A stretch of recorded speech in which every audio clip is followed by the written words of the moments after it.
우크라이나 전쟁이 시작된 지 어느덧 100일을 훌쩍 넘겼습니다. 하지만 돈바스 화해로 선을 중심으로 치열한 격전이 벌어지고 있습니다. 여러 후신들을 통해 전황에 대한 보도가 계속해서 흘러나오고 있는데요. 그런데 한 가지 신기한 점이 있습니다. 민간인에 불과한 오들이 어떻게 이렇게 많은 정보원을 가진 대형 언론사들보다 빠르고 정확하게 전황 분석을 할 수 있는 것일까요? 사실 여기에는 일반인들이 모르는 비밀이 숨어져 있는데요. 바로 공개된 계기정보 피센트와 영상정보 이민트독입니다. 가장 대표적인 사례가 나사가 제공하는 자원 관리를 위한 화재 경보 체계의 에팔리맥스입니다. 흔히 화염앱이라고 부르는데요. 나사가 제공하는 위성들이 화재 상황을 분석해 정보를 제공하는 사이트이다. 이 사이트를 통해 전 세계 화재 현황을 파악할 수 있는데요. 이는 달리 말에 폭격이나 공습으로 인한 화재를 볼 수도 있다는 말입니다. 지금 보시는 돈바스 지역의 사진이 좋은 예시입니다. 보시다시피 화재 발생 구역을 통해 전선의 흐름을 대강 이나마 유추할 수 있습니다.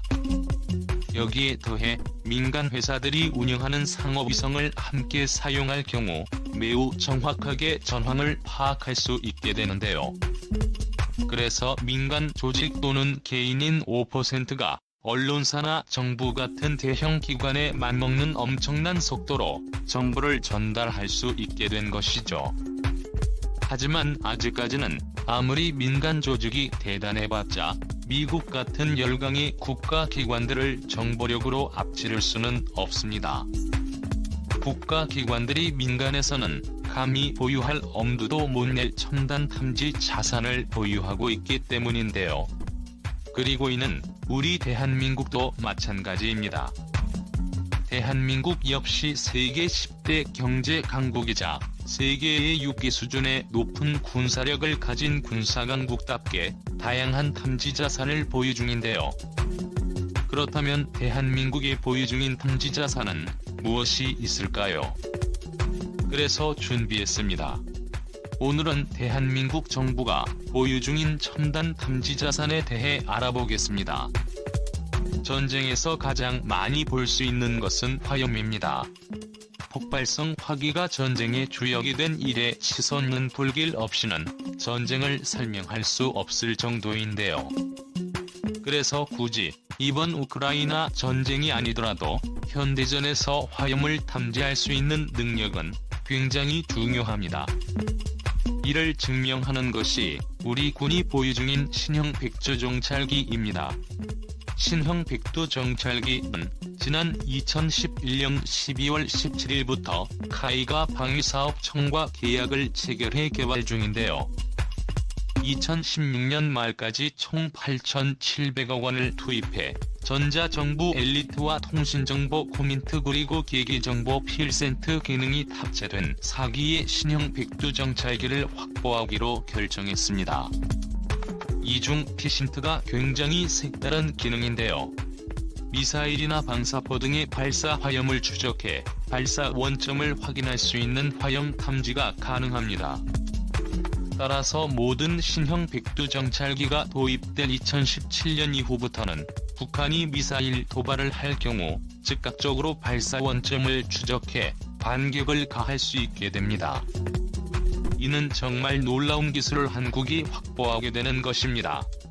그런데 통신정보와 전자정보 수집 기능은 더 대단합니다. 사실 일반적인 국민들의 시각에서는 아무래도 이지스함이나 KF-11 보라미 같은 공격무기가 중요한 무기라는 인식이 강합니다. 그러나 아무리 공격 무기가 훌륭하다 하더라도 적이 정체를 제대로 파악할 수 없다면 이는 아무런 소용이 없습니다. 그런 면에서 통신정보와 전자정보의 독자적인 수집은 그 어느 탐지자산보다 굉장히 중요한 것입니다. 적이 무기가 사용하는 전파의 주파수, 자주 사용하는 신호 패턴 등 꾸준히 드러나는 정보를 수집해야 전시에 습득된 정보들을 통해 적이 무기가 무엇인지 판정하거나 적이 전파를 교란할 수 있기 때문입니다. 특히 최근 주목받고 있는 전자전에서 이 전자정보 수집이 굉장히 중요한데요. 일례로 미국의 경우 자국산 전자전기 21.8G 그라울러를 해외에 수출한 적은 있어도 전자전 보드를 사용하는 데 필요한 전자정보를 타국에 넘긴 적은 없습니다. 즉 전자전의 무기체계도 중요하지만 더욱 중요한 것은 그동안 수집한 전자정보라는 것입니다. 이 때문에 이렇게 훌륭한 백두정찰기가 있다고 하더라도 백두정찰기만으로 모든 정보를 해결할 수 있는 것은 아닙니다. 뿐만 아니라 전자정보는 단순히 기술을 확보했다고 얻어지는 것이 아닙니다. 수년 또는 수십 년에 걸쳐 각 나라의 무기에 대한 전자정보를 수집해야 합니다. 이 때문에 등장한 것이 영상정보 이민트입니다. 이는 적이 실제 움직임을 파악하고 감시할 수 있는 영상정보를 뜻하는데요. 이 부분에서 한국은 세계적으로도 손꼽히는 상당한 역량을 가지고 있습니다. 크게는 광학 정찰위성 아이쿠퍼 글로벌 호크 등 고성능 정찰 자산으로 적을 감시하고 있으며 작게는 중고도 무인기, 군단급 4단급 무인기 등을 개발하고 RF-16 정찰기 같은 정찰 자산을 운영해 북한 등 주변국의 상세한 영상 정보를 수집하고 있습니다. 이를 통해 우리를 위협할 수 있는 적의 시설 부대의 이동 등을 철저히 감시 중입니다. 뿐만 아니라 보병이 사용할 수 있는 소형 드론의 개발에도 집중하고 있는데요.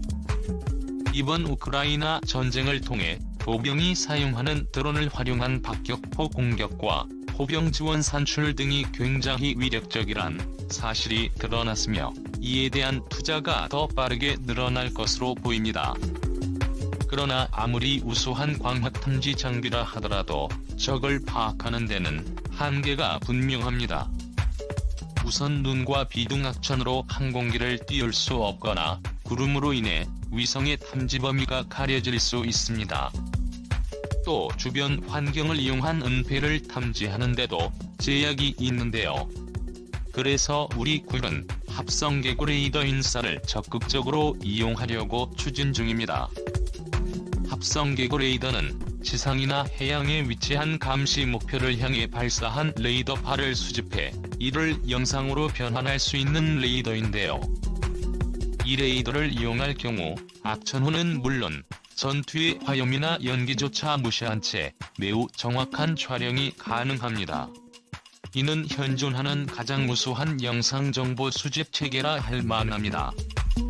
그래서 현재 우리 군은 사라이더를 탑재한 인공위성을 우주로 올려 동북아 일대에서 대한민국을 위협할 수 있는 적성국을 365일 24시간 내내 완벽하게 감시할 수 있는 체제를 만들기 위해 노력 중입니다. 하지만 아무리 레이더가 훌륭하다 할지라도 모든 적을 완벽하게 감시할 수는 없습니다. 또 음속의 수배로 움직이는 미사일이나 전투기를 계속 추적하고 탐지하는데도 그다지 적합하지도 않는데요. 그래서 이런 문제를 대응하기 위해 고성능 레이더를 통해 수집할 수 있는 레이더 정보람 힌트가 아주 중요해집니다. 현대전에서는 이 레이더 정보를 얼마나 상세하고 정확하게 습득할 수 있느냐로 전투의 효율이 갈릴 정도인데요. 당연히 우리 대한민국 역시 레이더 정보를 수집하기 위해 많은 노력을 기울이고 있습니다. 이스라엘로부터 도입한 슈퍼 그린 파인 레이더는 탄도미사일까지 추적할 수 있어 한국은 이런 첨단의 고성능 레이더를 배치하는 한편 신형 대포병 레이더나 천궁, 투중거리 지대공 미사일을 유도할 레이더 등 국산 레이더의 질과 수량을 빠르게 개선 중인데요. 특히 국산 레이더의 개발과 배치에서 많은 성과를 거두고 있습니다. 가장 핵심적인 발전은 소자의 국산화와 증폭기의 개량입니다. 현재 가장 우수한 레이더로 지목되고 있는 것은 관련 계열 소자를 사용하는 능동이상 배열 레이더 AI4인데요. 이지스함 전투기 지대공 미사일 등 요즘 개발되는 무기들에 탑재되는 레이더는 전부 A사례라고 해도 과언이 아닐 정도입니다. 하지만 그럼에도 불구하고 불과 수년 전까지 양국은 A사 레이더를 외국에 의존했어야 했습니다. 레이더 자체를 설계할 수 있는 기술이 없는 것은 아니었습니다. 윤영하급 유도탄 고속함에 배치한 SPS-5 사건처럼 우수한 함선용 대공 레이더를 개발할 정도로 수준 높은 기술을 보유하고 있었는데요. 하지만 레이더의 핵심 부품인 진행파 관전력 증폭기 TWT에 이를 독자적으로 생산할 수 없었습니다. TWTA는 공급받은 에너지를 고출력 레이더 빔으로 전환해 레이더가 작동하도록 하는 핵심 장비인데요. 이 TWTA를 독자적으로 생산할 능력이 대한민국에게는 없었던 것이죠. 이로 인해 독자적으로 설계한 레이더임에도 불구하고 부품을 기다리다가 수개월씩 수리가 지연되는 황당한 일들이 일어나기도 했는데요. 그래서 이를 대체하기 위해 한국은 차세대 레이더 소재로 각광받고 있는지라 갈륨 소재를 개발하기 위한 계획을 추진했습니다. 그중 관련 비소 소재를 사용해 만들어진 반도체 전력 증폭기 SSP를 사용한 레이더도 개발했는데요. 이를 통해 외산 소재로 인한 문제를 극복할 수 있다는 가능성을 확인한 한국은 첨단 레이더 소재 개발에 박차를 가하게 됐습니다. 하지만 문제가 있었습니다. 관련 비소 소재를 사용해 A사 레이더를 개발할 경우 전력 증폭 능력이 떨어지고 열에 약하다는 단점이 문제로 지적됐습니다. 이 때문에 무턱대고 지뢰 관련 소재를 이용한 차세대 SSP에 이를 사용할 수는 없었습니다. 이것을 해결하기 위해서는 관절한 실리콘 카바이드 웨이퍼를 한국이 반드시 개발해야 했습니다. 그동안 꿈의 레이더라고 불리는 A사 레이더를 다른 나라들이 개발하지 못한 것은 레이더의 기술도 기술이지만 반절연 실리콘 카바 웨이퍼를 확보하기가 매우 어렵기 때문입니다. 그도 그럴 것이 이지라 관련 소재를 만드는 데 필요한 관절한 실리콘 카바이드 웨이퍼를 생산한 나라는 미국과 일본밖에 없었기 때문입니다. 설령 이 재료를 얻는다고 한들 이것을 무기로 두 나라에게 휘둘릴 수도 있었습니다. 이렇게 되면 오히려 레이더 탐지 체계를 바꾼 이후에 우리의 안보를 담보로 지금보다 더 큰 갑질을 당할 것이 분명했습니다. 하지만 이제는 아닙니다.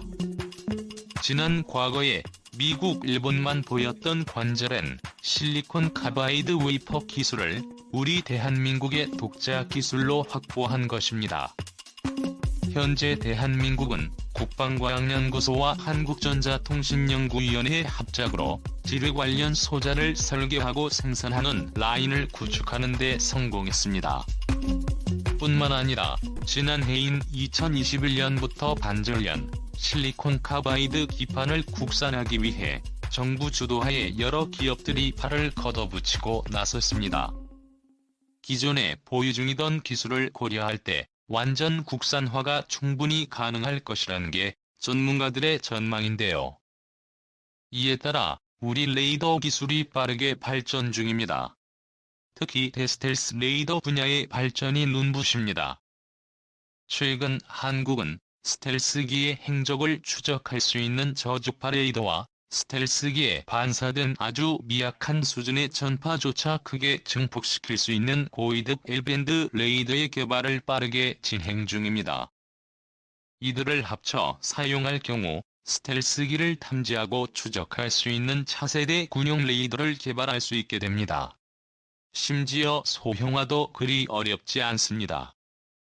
만약 우리 군이 대스텔스 레이더를 개발한다면 이를 KF-21 보라미 같은 국산 플랫폼에 탑재해 우리 군의 전력을 빠르게 강화하는 것도 충분히 가능하다는 것입니다. 어디 우리 연구진의 노력이 좋은 성과를 맺었으면 좋겠습니다. 지금까지 한국의 여러 탐지 자산의 종류와 그 수준에 대해 알아봤는데요. 사실 대한민국의 탐지 역량은 세계 어디에 내놔도 자랑스러울 정도로 우수합니다. 하지만 일부 잘못된 매체 전달로 우리의 탐지 역량이 떨어진다고 생각하시는 분들이 많습니다. 그런데 분명한 사실은 대한민국은 어떤 어려움이 있더라도 그 모든 역경을 이겨내고 우리 스스로의 힘으로 해결해왔다는 것입니다. 이상거래도 보였습니다. 안녕하세요. 거리 초보입니다. 여러분의 과분한 성원에 힘입어 군사무기에 관심 없는 분들도 쉽게 이해하실 수 있는 대한민국의 육해공 군사무기의 숨은 비하의 이야기를 책으로 엮었습니다. 하루 종일 검색해도 절대 찾을 수 없었던 비밀스러운 내용을 이제 책으로 만나 보세요.